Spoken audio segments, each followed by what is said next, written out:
Hoje nós vamos estudar um pouco sobre os pré-socráticos, certo? Nesta primeira aula, eu quero mostrar para vocês o surgimento ali da filosofia na Grécia Antiga, né, o porquê que ele ocorre, e também mostrar ali um pouco dos primeiros pré-socráticos, certo? Pois bem, por que é que a filosofia precisou surgir? Qual foi a necessidade que o homem tinha que precisou ela surgir para que essa necessidade fosse suprida? O homem, ele é um ser questionador. Ele é um ser que quer entender o mundo ao seu redor. Ele é um ser que quer conhecer, né? Essa é a primeira coisa que o Aristóteles nos ensina na sua metafísica.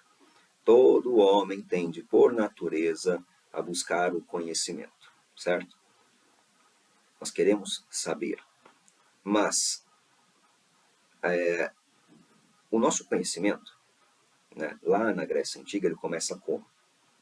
Ele começa mediante narrativas que nos narram ali certas possibilidades. Como assim? Se a gente pegar a Teogonia do Hesíodo, ela vai nos narrar ali a origem dos deuses, por exemplo. Se nós pegarmos a Ilíada, ela vai nos contar ali modos pelos quais os deuses intervêm na nossa vida, né? Ali intervindo na guerra de Troia. Se nós pegarmos outros mitos, nós vamos ter ali a mesma coisa, né? Sejam mitos de heróis, como o de Hércules, ou de outros personagens, como é o caso do Édipo. E toda essa mitologia, essa narrativa mítico-poética, o que ela busca nos mostrar? As possibilidades. É possível que o mundo tenha surgido desta forma. É possível que você seja livre ou não. É o caso da história do Édipo. Ela é ali um convite para nós refletirmos sobre a questão do determinismo. Se o nosso destino já está escrito ou se nós somos verdadeiramente livres, certo? E podemos escolher ali a nossa vida, como que nós vamos viver, o que que nós vamos fazer. O Édipo era um personagem trágico que, no seu nascimento, tinha ali uma profecia de que ele mataria o seu pai, que era o rei Laio de Tebas, e se casaria com a sua mãe, Jocasta. O Laio então manda matar ele, ficam com dó, um casal adota ele cresce achando que é filho desse casal, e o que acontece? Ele cresce, eventualmente ele vai matar o seu pai e eventualmente ele se casa com a sua própria mãe. Ou seja, ele seguiu ali aquele destino daquela profecia e a história nos mostra que, tentando evitar que essa profecia se cumprisse, o rei Laio, né, o pai do Édipo, ele faz justamente com que ela se cumpra. Então, esse é um convite para nós refletirmos sobre a nossa condição, né, de liberdade ou de ausência dela. E nós poderíamos citar outros, por exemplo, o mito de Narciso. Ele é um alerta contra o amor próprio, certo? Então, tudo que os mitos fazem é nos dar ali possibilidades. Olha, é possível que você já tenha o seu destino determinado desde o seu nascimento. É possível que o amor próprio não seja uma boa ideia. E assim por diante. Só que a própria mitologia, ela acaba sendo insuficiente para os gregos. Surgindo então uma outra religião, né, diferente dessa religião pública da Grécia Antiga, que é a religião dos mistérios. Que mistérios? Mistérios com relação ao porquê nós estamos aqui, por exemplo. O orfismo, ele vai defender que nós estamos neste mundo por conta de uma culpa originária, uma espécie de pecado original, se vocês preferirem essa terminologia. E nós, por conta disso, temos uma alma que é impura. E esta alma impura, ela fica reencarnando nos corpos sucessivamente.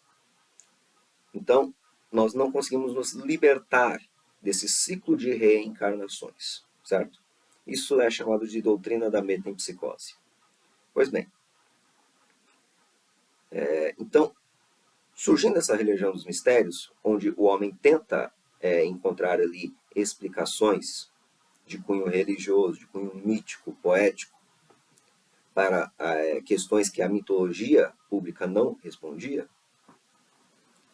o homem percebe que essa narrativa, né, religiosa, mítica, ela não é suficiente para nos dar ali um conhecimento verdadeiro, um conhecimento de fato sobre o mundo e sobre nós mesmos e a nossa condição. Por quê? O discurso poético, ele é um discurso que lida com o possível. É possível que tal coisa seja assim. É possível que você esteja em determinada condição. E assim por diante. Mas o conhecimento ele não trata meramente daquilo que é possível. Ele trata também daquilo que é verídico. É assim que as coisas são, certo? A mitologia, a religião, ela utiliza um discurso que é incapaz de nos dizer essas coisas. E, portanto, surge ali uma necessidade de tentar encontrar o conhecimento efetivo para o mundo, para explicar ali, né, o mundo, o seu surgimento, explicar nós e assim por diante. Então, por conta disso, nós tivemos uma transição de um pensamento mítico-poético para um pensamento racional, por assim dizer. Certo? Pois bem, e como que isto ocorreu? Né? Quem foi ali o primeiro filósofo, por assim dizer? Foi um filósofo da colônia da Jônia, na cidade de Mileto, chamado de Tales de Mileto. E o que o Tales de Mileto nos disse? O que ele pensou? Ele pensou que todas as coisas têm a sua origem na água. Essa água aqui? Não. O Giovanni Reale, na história da filosofia dele, nos chama a atenção para uma coisa muito importante sobre Tales e sobre os filósofos pré-socráticos de modo geral. Tem exceções, claro, mas vamos tratar delas depois. Que coisa é essa? Quando Tales fala para a gente que tudo vem da água, ele não está falando literalmente da água que a gente bebe, a água que a gente usa para cozinhar, a água que a gente usa para tomar banho, para lavar roupa, etc. Não. Ele está usando um símbolo para simbolizar o divino, para simbolizar a arqué, ou o princípio, ou a substância. Vamos por partes. Primeira coisa, o que é um símbolo?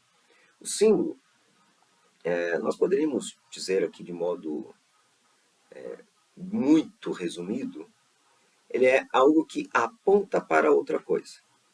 Ele é algo que torna presente algo que esteja ausente. Como assim? Vamos supor que você é uma menininha que está apaixonada por um menininho na sua sala.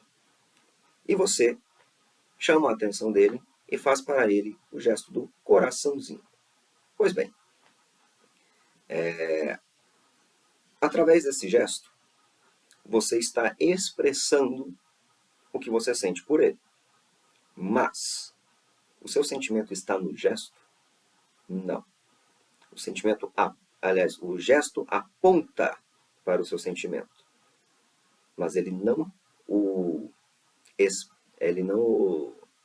não é a mesma coisa, certo?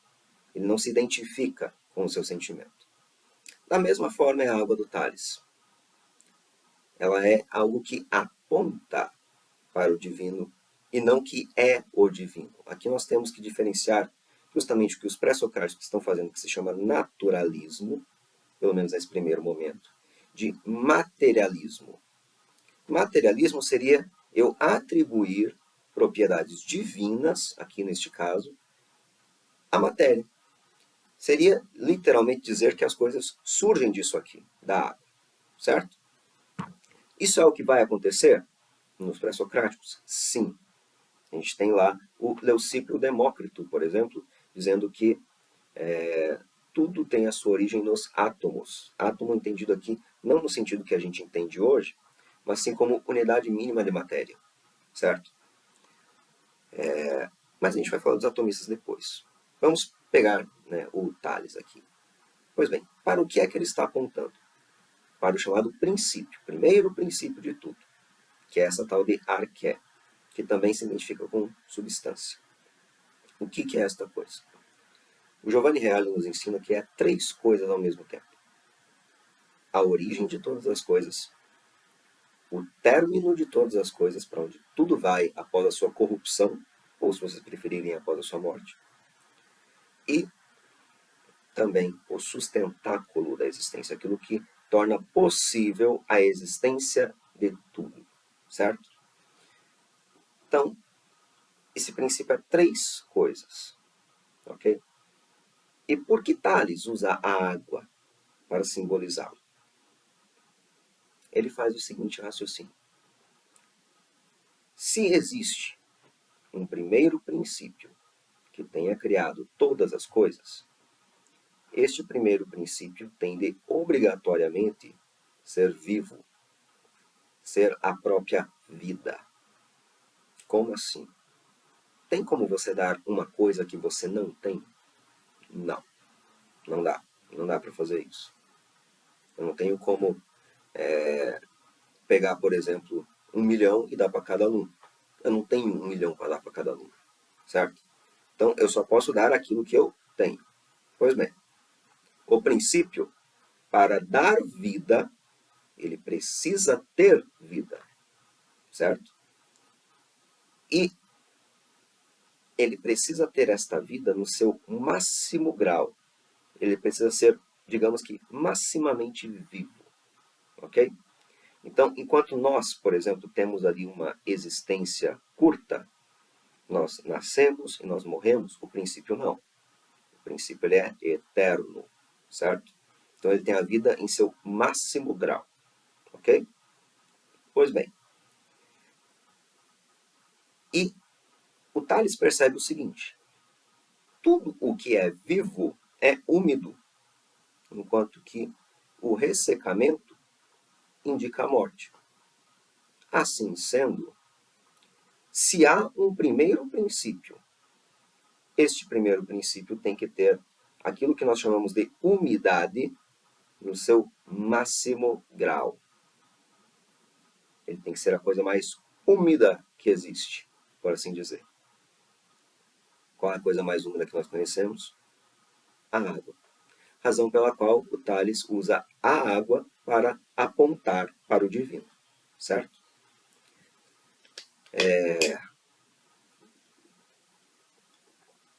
Tales também vai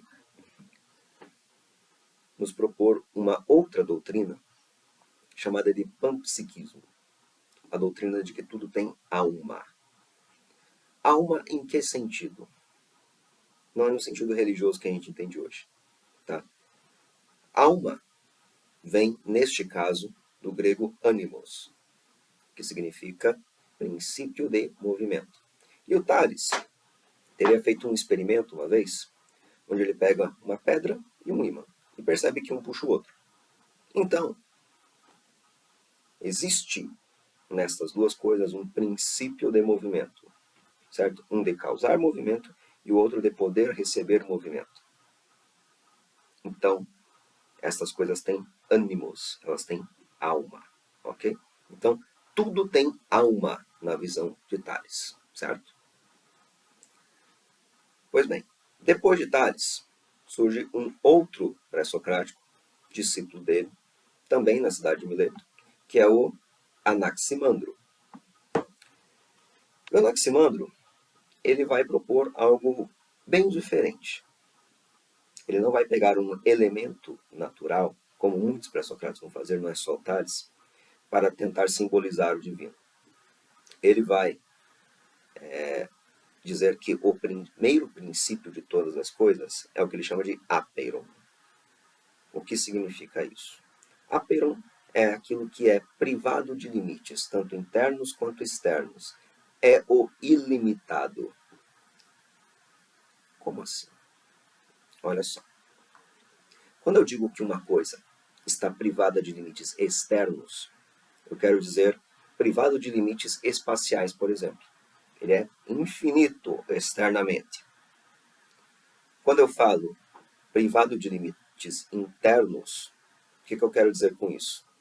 Que toda qualidade, por exemplo, que uma pessoa pode ter, como ser justo, né? Ele não é justo em uma determinada medida, né? Nós temos homens que são pouco justos, homens que são um pouquinho justos, mais ou menos justos, justos, muito justos, mas nenhum é a justiça em si, certo? Da mesma forma, né, nós poderíamos pegar diversas outras qualidades, como que nós podemos dizer de uma pessoa, humildade, amor, etc. Então, o primeiro princípio, ele não tem uma quantidade determinada destas coisas. Ele tem a justiça ilimitada. Ele tem a justiça em si mesma. Assim como o amor em si mesmo e assim por diante. Tá? Então, isso é o que significa ser limitado tanto externamente quanto internamente. Beleza. E o Anaximandro, ele também vai tentar nos oferecer uma explicação para o surgimento das coisas, certo? Diferente do Tales, que só nos aponta, né, algo que simboliza o divino, ou seja, que ele é a vida em si, o Anaximandro também vai tentar dar uma explicação. E qual é esta explicação? Ele vai nos dizer o seguinte: no princípio, tudo se encontrava no Apeiron, neste, digamos que, amálgama de tudo, né? Uma junção ali completa de tudo, ok? Só que ocorreram duas injustiças. A primeira injustiça é a criação das coisas. Tudo se encontrava em uma unidade originária, mas a partir do momento que vem a existência, é separado em opostos. Por exemplo, dia e noite. Outro exemplo é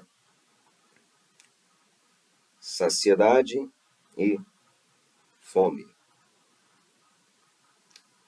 Frio e quente. E assim por diante. Então, essa primeira injustiça, separação ali das coisas do primeiro princípio em seus opostos. Tá? E o Heráclito também vai falar sobre isso, como nós vamos ver mais adiante. Certo? E qual que seria a dupla injustiça? Né? A segunda injustiça dessa dupla injustiça é a seguinte: enquanto estavam nesta unidade originária, todas as coisas existiam sempre dentro dessa unidade originária.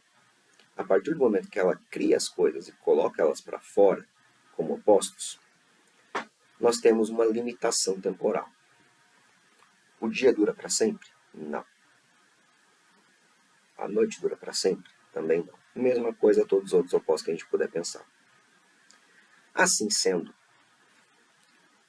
para que um lado destes opostos exista, o outro deve deixar de existir.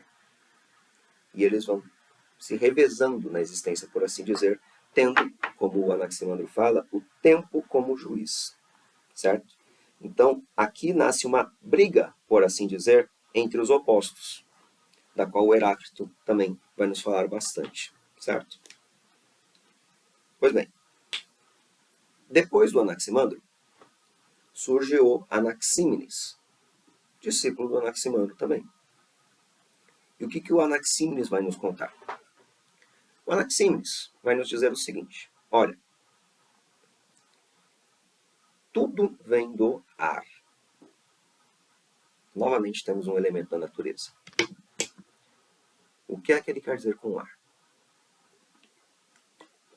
Novamente, o ar é um símbolo. Ele é algo que aponta para o divino e não o divino em si. Por que o ar serve como símbolo do divino? Você já viu o divino? Muito provavelmente não. Mas é possível que você já tenha sentido o divino. A mesma coisa é o ar. Eu não estou vendo o ar aqui agora, mas eu sinto ele na minha pele, certo? Então, o divino é como o ar neste sentido. Ele é invisível, por assim dizer, mas nós sentimos a sua presença, certo? Mesma coisa seria a nossa alma, na visão do Anaximandro. Aliás, desculpem, Anaximes. A nossa alma também seria feita de ar, no sentido de ser também uma coisa invisível, ninguém nunca viu uma alma, certo? Mas nós somos capazes de senti-la, ok? Somos capazes de perceber ali os seus efeitos. E o Anaximes também vai tentar nos dar uma explicação de como as coisas surgem deste primeiro princípio. Ele vai dizer que este ar divino, quando se condensa, ele vai formando coisas mais sólidas, como a terra, por exemplo. E quando se expande, ele forma outras, como o fogo, ok? Então, do surgimento desses elementos naturais através dessa ação do divino, do condensar-se, do dilatar-se, nós teríamos o surgimento das outras coisas, certo? Por hoje, né, por esta aula, nós vamos ficar por aqui. Na próxima aula, eu quero apresentar para vocês o Parmênides de Eleia e o Heráclito de Éfeso. Beleza? Até mais.